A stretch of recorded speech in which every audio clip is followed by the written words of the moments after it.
Hi, my name is Pat Connell. I'm a certified forestry consultant, working as Timberland Forestry Services for R&R Connor. You've just seen all of this from the air in Ryan's helicopter. Now we're going to look at it up close here on the ground. On our right, we see all of the stuff of a forest that had not been thinned and not opened up the canopy. In other words, where all of the branches are so that they were not all clustered together. On our left, you can see an open, wide-spaced forest that there's quite a few feet between each tree, and you also notice that there's even some char on those bottom of those trees. Now, when the fire came, it came up from the bottom on this slope and hit both the private ground and the National Forest ground exactly at the same time. The intensity of the fire was the same, the wind was the same, the weather was the same. But the results of that fire was dramatically different on private ground because of the thinning. It did not kill a tree. They're still standing because the fire was on the ground and it came through in a flash fire condition very fast. Whereas on the National Forest here, they had so much undergrowth that the fire came in, it lingered just like in a campfire and stayed there, and it got hot. And as it got hot on the ground, it didn't go quite as fast through the area, and all of that heat grew to such intensity that it killed the exact same species of tree, the ponderosa pine that's native here. Now, if you think what we've just been looking at is bad, I'm going to take you up the road and show you a site that is ripe for a real environmental disaster of a fire.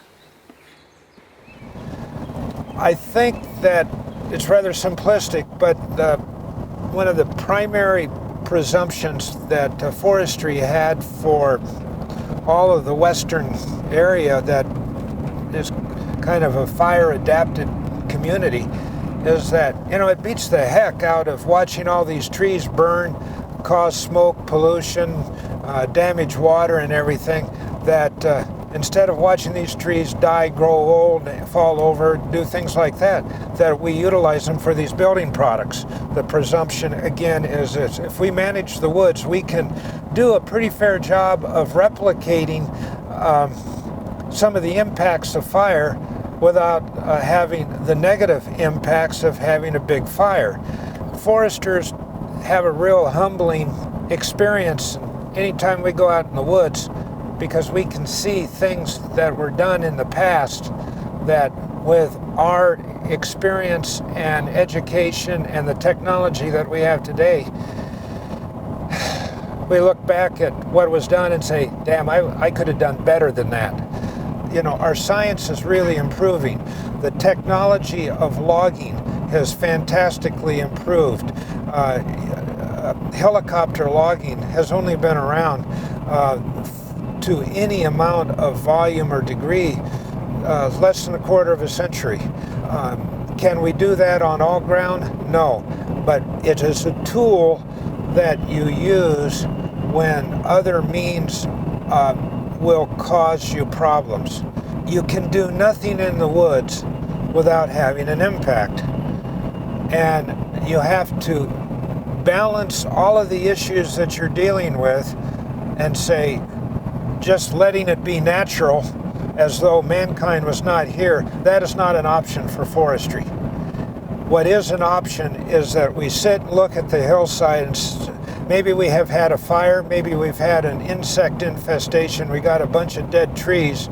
We can sit there and analyze what's the best way to utilize that wood, not waste it, harvest it, get the area regenerated and replanted, and then we come out with a decision, and guys like Ryan bring in a crew of some of the best people that I've ever known in my life. They're a good bunch of guys, and they're the salt of the earth type of people that made this country of ours as strong as it is. I'm singing to the choir, maybe. I'm a forester, but I'd rather see homes built out of wood than out of steel or aluminum or anything like that, because every tree that's cut that's used for building products or for paper or anything else, another one can grow there. it's a renewable resource naturally. Remember, the term ecology comes from Greek, of the study of a house. It's a holistic approach to management of everything around us. Well, you can't realistically manage the national forests, the woods, with a presumption of we need to manage it without mankind, because man is a significant participant in the natural order of things nowadays. Fire's still going to be natural, still going to exist here. Anybody that says different is either a fool or they think they're talking to some. We have to recognize that we got to coexist with fire, and we can use it in places, and we also can minimize its chance for doing really, really bad harm, and minimize the size of burns, hopefully down to a size that doesn't wipe out a full drainage of water, nor that it wipes out a whole bunch of habitat for species that are down in numbers, and the forest is their critical habitat.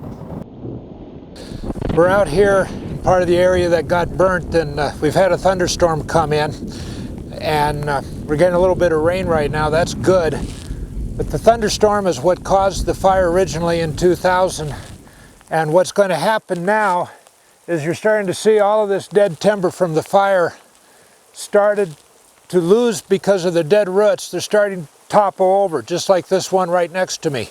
As they all concentrate and fall down on the floor of the forest, the next lightning storm, when it gets good and dry instead of this rain that we're in, is going to start another fire, but all of the fuel is going to be down here on the ground, and the fuel will carry along the ground, and the heat will kill whether it's brush or trees that have regenerated after the first fire. That's why a stand replacement fire takes multiple fires to occur, taking the ground out of production, damaging the ground, the stream course that I'm standing in, developing sediment into the stream, killing wildlife, and the regeneration like you see all around here, the Doug fir and the pine. All of these trees, as they have burnt in the original fire, and here's another strike.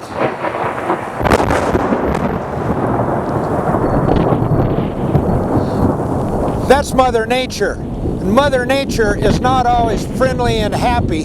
She can get pretty mad, and she can do things like starting fires and killing wildlife and causing big problems for us that we generally don't want.